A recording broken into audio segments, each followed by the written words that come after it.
Hi, I'm Charlie with Precision Matthews, and I'm here to tell you that no one is perfect. Everyone has their vices. In my case, I'm not into drinking, drugs, or gambling, so my only vice is vices.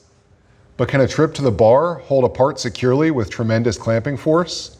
Can a weekend in Vegas ensure squareness and parallelism measured in microns? If not, instead of spending your money on vice, spend your money on vice is. I promise that's the last vice pun. Let's get started. We carry two levels of vices, our high precision vise on the left and our ultra precision vise on the right. These are both 5-inch milling vices, and they have mostly the same set of features and design goals. They look quite similar, so I think a fair question is, why does the one on the right cost basically double what the one on the left costs? I'll start by saying that there is nothing wrong with the vise on the left. If it wasn't a tough, reliable, accurate vise, we wouldn't carry it in our product line. But in my opinion, the ultra precision on the right is worth the extra money. There is a slight bump in fit and finish with the one on the right, but probably not an amount that you would notice unless the two vices were right next to one another. The real reason that you spend more on a vise is because of closer tolerances on the squareness and parallelism in the grinding stage of manufacture. A higher quality vise holds a part squarer and more parallel in relation to the machine, which makes any cuts on that part squarer and more parallel. In short, there are places where you might be able to save some money on your milling setup, but I would spend the extra money on the vise upgrade. We got out all three sizes of vices that we carry, and we'll be showing our top line Homge?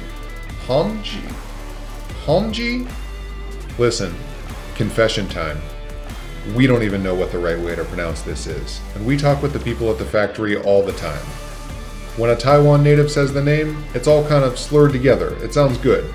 But there are phonemes in there that do not come naturally to an ignorant American monoglot like myself. I think we'll just accept that we're never going to say it like the Taiwanese would say it, and I hereby declare that it's okay for native English speakers to call it Homge. If you want to avoid saying that word, you can do what I do and just call it the ultra precision vise.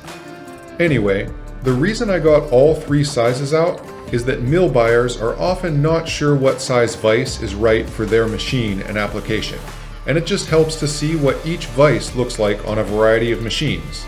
We've got a 4-inch, 5-inch, and 6-inch vise, which around here we just call small, medium, and large. In addition to the vices, we also brought out a small, medium, and large machine with our 728 and 833 bench mills and our 1054 knee mill. If you don't want to think too hard on this, you can just go with a small vise on a small mill, medium on medium, and large on large. There is some room for personal preference, and you can generally go up or down one size on a vise as compared to the size of the mill. Just don't go too large on a small bench mill. Probably stick with a 4-inch vise on a 728 or any other small bench mill.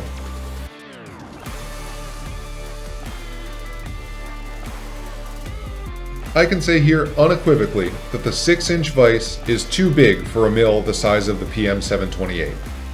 Still, about once a year, we'll be helping a customer with their order, we'll tell them that the 6-inch vise is too big for that machine, and they'll say, "No, I want the biggest vise there is, more bigger, more better."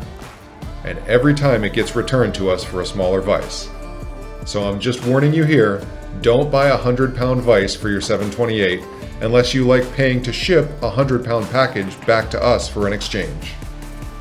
I also got this shot to show that the vise jaws are reversible. Now I've made a bunch of different parts of all sizes for a bunch of different applications, and I don't think I've ever once used the outside jaws on a milling vise. If you have, let me know in the comments what kind of part it was, because that's a feature that gets listed on every vise that has it, but I suspect is rarely used. And while we're talking about personal preference, I generally don't use the swivel base unless I have a reason to, so my vise is mounted straight to the table for 90% of the time I have it set up. I like that it gives you a little more room on the Z-axis, especially with smaller machines, and that you eliminate the possibility of the swivel base coming loose and losing your tram. So there you have it. That's the result of me moving a bunch of vices and machines around the shop for an entire afternoon, and making Jeff take pictures of all of them. He was also asked to come up with more Vice puns, and he did a great job, but I mostly spared you from having to hear those. We never even referred to the beloved 80s action series with Crockett and Tubbs on the streets of Miami. Make sure you subscribe to the channel to stay updated with the latest in machine tools and dad jokes. As always, thanks for watching.